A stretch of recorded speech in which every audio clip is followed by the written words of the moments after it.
Well, it has finally happened. The Cleveland Browns with the win over the New York Jets last night. I'm Alex Barth. He's Evan Lazar for CLNS. And surprisingly, I think the Browns win isn't even the #1 talking point to come out of that game. It is, in fact, the debut of Baker Mayfield, who came in after an injury to starting quarterback Tyrod Taylor and brought the Browns back. Were you surprised in what you saw from Baker last night? Not really. I mean, obviously, I think I'm a little surprised at how confident and, kind of lackadaisical he was about it. I mean, He just kind of came into the game and started slinging the ball all over the yard. But this is exactly what we saw of Baker Mayfield at Oklahoma on his Oklahoma tape. A guy that's going to push the ball downfield, going to throw the ball into tight windows, has an absolute cannon for a guy that's not 6'5", isn't a big, stocky quarterback.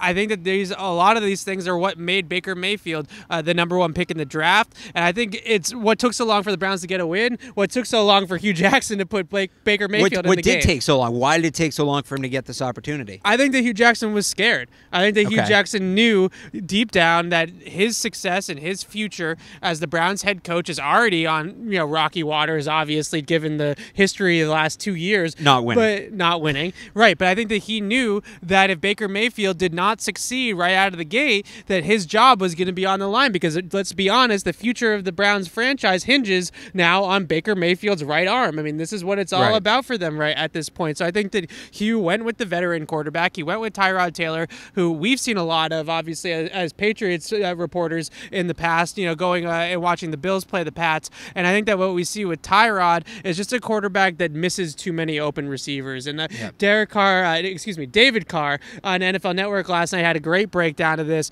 where there was just a few times where Antonio Callaway got behind the defense in the first half, and Tyrod Taylor did not throw him the football. And I think that those kind of gun-shy moments for Taylor has been kind of the MO for him throughout his whole entire career as a starter. And we saw Baker comes in the game. He's definitely anything but gun-shy, and he's slinging the ball all over the yard, and they win the game. So for Baker, you got to remember, last night was against the Jets, and I want to touch on the Jets, and we'll do that in a second, but is what we saw last night real? Can he duplicate that? Is that who Baker Mayfield is? Is that who he's going to be? Well, I don't think that he's going to throw for 9 yards per attempt, I mean, he threw 201 yards in half. That's not going to happen every single week. But I think that what we saw is that, whenever a young quarterback or a franchise caliber quarterback comes into the game and you see the whole mood of the entire sideline change, the offense is clicking, the defense all of a sudden sees that the offense is playing better, and they start to play better.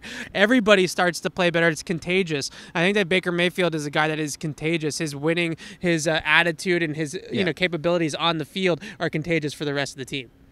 The Jets now, supposedly their motto all week was they didn't want to be the ones to lose to the Browns. They lost. They lost to the Browns. Sure did. What's up with the Jets? Sam Darnold was supposed to come in, be the savior. Todd Bowles was the first coach Jet fans haven't despised in about 5 years.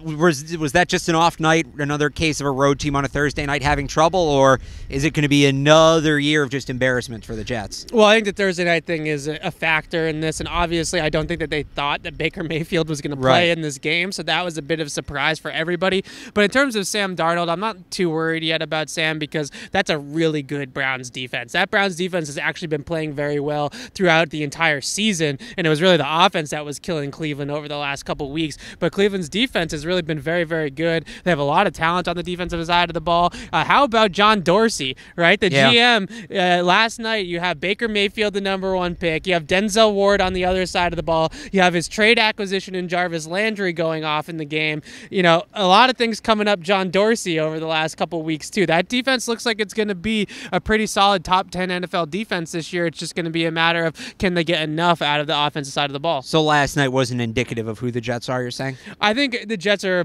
I don't want to call them a bad team, because that's unfair. The Jets are not going to be a playoff team, I don't think, this year. But I do think that they're feisty. They have some pieces on the defensive side of the ball that I really like. Jamal Adams, Leonard Williams, these guys are building blocks for the Jets on the defensive side of the ball. And then offensively, Sam Darnold in that first half, you would have thought, okay, he was pretty solid. Put up 14 points, and they moved the ball up and down the field, and Quincy Enunwa was getting involved. And then everything kind of just, fell apart in the second half once Baker turned the whole game on its hinges. So I don't think that the Jets are a playoff team, but I think they'll be a little bit feisty. Well, we'll see the Jets here at some point. It's the end of the season, I believe, right? Yeah, they don't play the Jets until later in the year. So we don't see the Jets for a while, but when they do come here, important to remember, they lost to the Browns.